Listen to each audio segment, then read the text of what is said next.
Yo, what's up guys? Today I want to show you my Purrely deck that I used for the last 4 or 5 weeks or events. Um, I really enjoy playing Purrely and this deck here really strong. It also shows you how I built for this meta, like how I analyze this meta. Yeah, let's just go straight in. Uh, Now the engine, we'll just put it down first. So I only played 2 Lily because you just don't want to normal summon her because just not she's just so vulnerable to hand traps. You don't want to get hand trapped on purely Lily. For example, if I have the choice between if I have both in my hand and I have something else to play, like another quick spell, I will always normal summon her first. Like most people will, I guess, because many times this one won't get impermed, and then you have the chance to get this, or whatever, and then you can just play. So it's really cool. Also, sometimes you have like Sleepy already, and then you have Purely. Normal summon her, they won't imperm it. If they only have one imperm, they won't imperm it. You might hit the quick spell, and then you can go Sleepy on top. Then you can go, yeah, use the other quick spell, try to chain. They might do imperm on it, and then you can still get Lily, and Lily still can get the trap or my friend or whatever. So it's also a cool play you can do there. It all depends on your hand, what you go for, because you have to be careful to always end on the format you know, so we have to see. But this is like main engine. I played 2 traps now because we lost 1 Sleepy.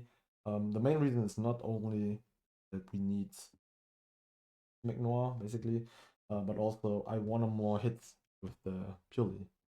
Because if you only play one and play this amount, will miss quite a lot. So I want to at least hit the trap so I have a discard photo or I can use it to rank up. And it's also really funny, the meta before Phantom Nightmare, or let's say against the decks that are not Fire King and Snake Guy in the next meta, because every other deck is still like the same right now, right? Like I can beat every single deck besides Snake Eye and Fire King next meta without changing anything. So it's also really cool in the grind just to go for another Nor by the trap because everybody thinks you only have one. So it's really cool. Ultimately, I would play 3, but I don't have the slots, so I will keep it at 2. This engine, I think it's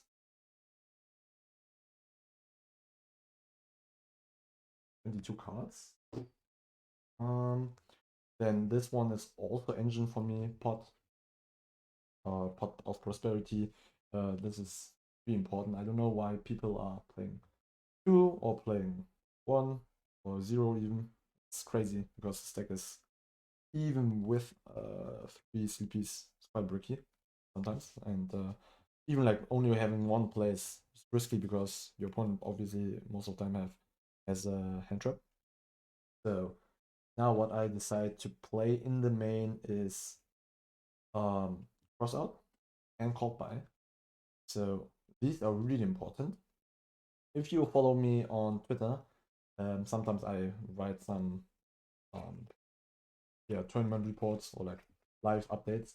And I beat some weird game sets where my opponent had like full board, draw, or like barrier and whatever, and that's how I won against it. Like against, for example, um, Unchained, who had both traps, Appaloosa, Caesar, Draw and Lockbird in hand.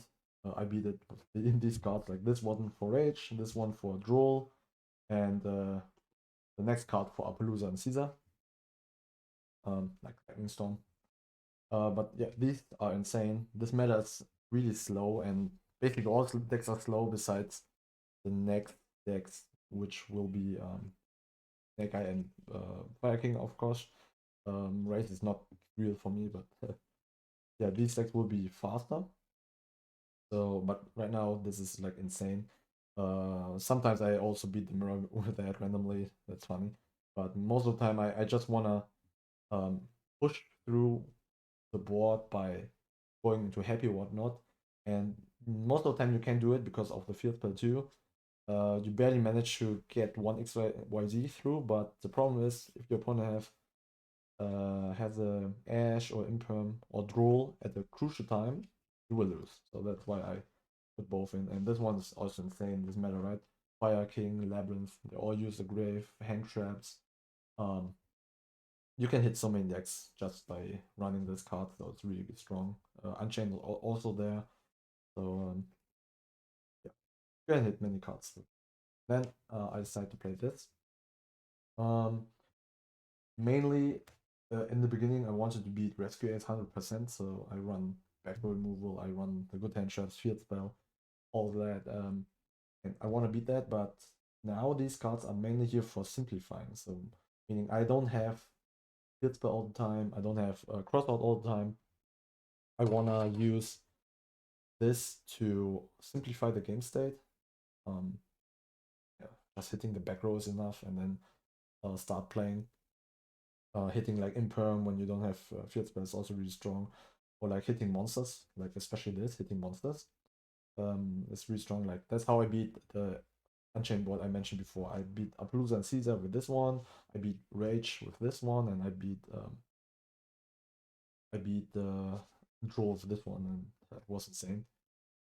And against the pop trap, I had Happy, so I had FTK basically. So it was really cool.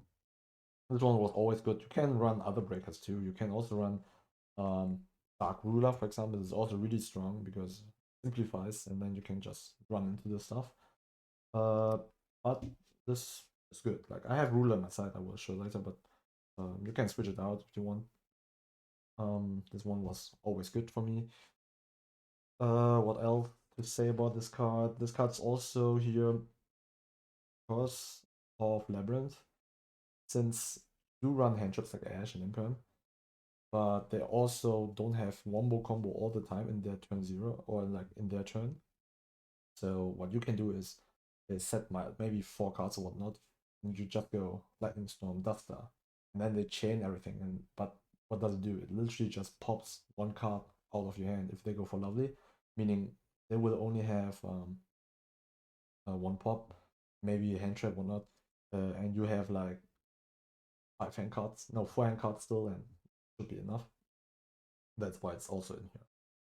So we have in the hand traps Ash, Draw, and for the cross, I'll do Impermanent 1 Veiler. I actually never ever cross out in this one. I really regret putting it in every time. Like I don't really regret it every single time because sometimes I draw it with the big Nor. Then it's really cool. But I drew this one as 6 card 2 times now and lost me exactly both games because I couldn't use Imperm to negate the Omni Negator because there was a Baron. I would have won because I had Lightning Storm and this one, so I could out the Baron and wipe the board. Um, but I couldn't because this one was Veiler, so I never use it for this one. So this one should be Imperm probably. But I was afraid because if you look all top list, if they all run this, this, and this, and not all the time, but like many decks run this too. So I was like, maybe I should run it. Yeah, but I don't know. Probably should be Imperm, but I know if I put Imperm in, I will get punished by not having Veiler for this one. Yeah, this are 41 cards. If you wanna go down to 40, I probably would put the dust on the side. Cold Bar is really insane. Like every time I had it in my hand, I won. So it's really insane. The win rate of the cards is crazy. Um, from extras, super standard. Two, always run 2. Like I don't like to run 1 and restrict myself, but I also don't need my extra deck really much. So um, Typhon, Typhon SP, I literally never summoned Typhon. At one time I could have won against Simon He because he misplayed against me, and then I could summon Typhon to punish him, but I literally forgot that he exists. Like I have him in quad rare, but I literally forgot about him. And I lost. And then 15th card most of the time it's either timeout option or dark, but literally just play faster. So and tell your opponent to play faster even in game one. You don't go into time normally. So I don't like dark because I never make dark. Even when Unchained was more popular, I never make dark to steal their rage or whatever. Um, because at that point I should have either lost or won already, and this play won't come up. I played second Zeus. This one came up a lot because balance is not that popular right now yet. And what you can do is you can either make 3 or 5 mature Zeus quite often, especially when you have duty up and like you steal something you have, and you have 3 material under it. This is the fourth. This is the fifth material. Then you can make 5 material Zeus attack wipe. And most decks don't even play Zeus anymore. So even if they take, you don't care. So you wipe, and then you have 1 material attack again. Put another Zeus on top. I will be super surprised because nobody plays it anymore. Also against Kash. Kash is back, right? And especially at regional level, everybody's playing Cyber's Kash or whatnot, and they will always try to banish your Zeus with the unicorn. But now they have to go for this or this or this. Like you can't even bait them into like banishing your one-offs. Like just I don't know, put 1 beauty out when you know you don't need it anymore. You can banish with pot like 1 beauty, and then you play into unicorn that will probably banish the second one and don't touch your downart, because downart is the best target next to Zeus for the unicorn banish. Um, I still play Typhon, although I don't make him. I still play him because on Dueling Book there were some niche situations where I needed him. Especially under Zeus when my opponent is making 4 mature Zeus with the last resources, and then you can of course just put him on top, but totally never happened. Okay, side deck.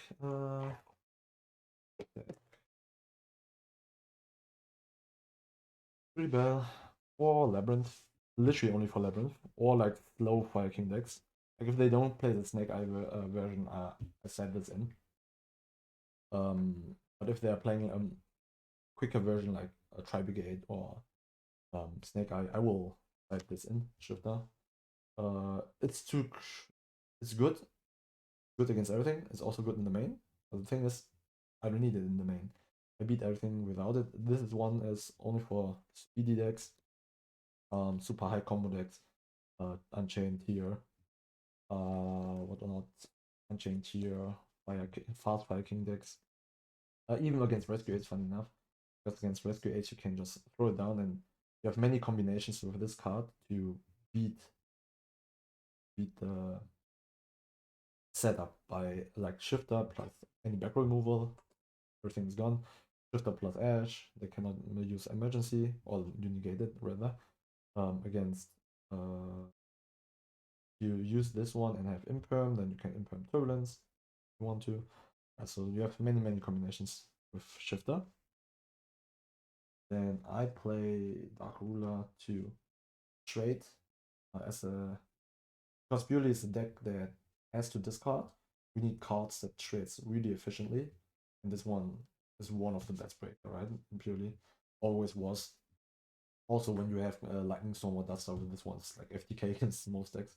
So it's really cool to have this one. That's why I also play Crossout, because when you have Lightning Storm, this one, you can still be hindered by the Droll Lockbird, and that's why I play that, and then I will just crush out the Droll, and then it's truly over. Then I play something. 3 Diffuser. Diffuser is a card that lets you play under certain handshots like Droll, Vela, Crow, and also simultaneously stops many decks. Like imagine I play against Viking. I use this one, activate this one, and now they cannot Vela, Droll, and Crow me. Also, the entire deck is dead. So this fulfills like 2 purposes at once, like stops handshots and stopping the deck. And it for this meta, it's just better than Summon Limit, because Summon Limit in this card both die to back removal, of course, but this one allows you to play under handshots. just imagine summon limit when you get hand trapped to death. It does nothing. Like they just need to remove it somehow. Even Fenrir deals with it at that point. And yeah, in this case, I can just activate this, and they cannot hand trap me. Even if they remove this one afterwards, I still have my combo up. So yeah, it's really cool. Also, when you know about it, you can also side this in against certain matchups for second. For example, against Fire King, you have more cards, right? So against Fire King, you can go like stopping their main play so they don't have much, and then you activate this one on top for second, and now their Garunix play does nothing. That's the cool part. Like they can go Garunix, but literally does nothing. Just because they destroy from deck, but it will get banished, so it doesn't do anything. And for the last three cards, I have one-offs, funny enough. Ah, wait. This also beats Labyrinth. I totally forgot about that. This card also beats Labyrinth, because Labyrinth is quote-unquote a bad matchup. But for me, I have like a probably 100% win rate against Labyrinth, even with rollback. By the way, rollback is a bad card. But we have a Bell for Lab, we have this for Lab. Why is this good against Lab? Is because Lab needs to chain block, right? To stop your plays. So you have two ways to beat Lab. Either you hard drew the trap, or like you can make Nor, or you bait out everything they have. Meaning I can activate this one, and now they have two ways, two options. Say okay, then every single furniture cannot be used anymore, and areas only coup clock can be used, but they only run one or two coup clocks, so it doesn't matter. And else they have to chain everything, and if they chain everything, they cannot chain block anymore, so it's really cool. If they can play during your turn, it's a bit of a bummer, but still, it's baited out many cards, and they still play Droll many times, Veiler too. So this also turns off these cards on top of baiting out all the shufflers, furnitures. So Earths, we have, I played this as one of for crossout, but to be honest, not necessary. Never use it for crossout. I use it more as a handship now, like a fourth spell basically. I use it against like tier unchained mirror match. You can play more crow if you want to, but cannot even fit this one in really clean, so it's random here. I just thought like I needed more crossout targets. This one is literally also for lab. You can see I fared quite well for lab because I have the space. I don't even know if I want to cut this one. I don't even know what to put in. Probably one talents or whatever. But yeah, I have so much slot, so many slots. Normally I only use these six. I literally use these six only for last event. I never draw this one, or like even if I draw this one, most of the time this one's dead, and I never draw this one. And last slot is third deep. Why third deep is when you go first, I have cross out. I have this one. I have three deeps. I wanna go to my combo. I don't wanna get stopped, so I I have a high chance just to make Nor somehow. And since everybody is not, or like most people are not prepping for Purrely, meaning they don't play Kaiju or Boko or whatnot, they only play hand traps. This all helps to push through hand traps, especially against lab. Again, lab. These are all for lab. Funny enough, you can just use this one here to make more. Like they try to chain block, but you don't care because you already have the trap. And yeah, and you can just rank up. Also really cool when you can show 3 traps from my friend. Overall, my tournament experience was literally winning most of the games because of like crossout and cold buy. And when I lost, it was mainly because of my own misplays. Because I was tired or whatnot, or I had a brain shortcut. So yeah, these cards are really strong in this deck, and yep. 3 Phantom Nightmare, this deck is insane. Post, we have to adjust for the 2 new top decks. But yeah, that's it. Thank you for watching and see you next time, guys.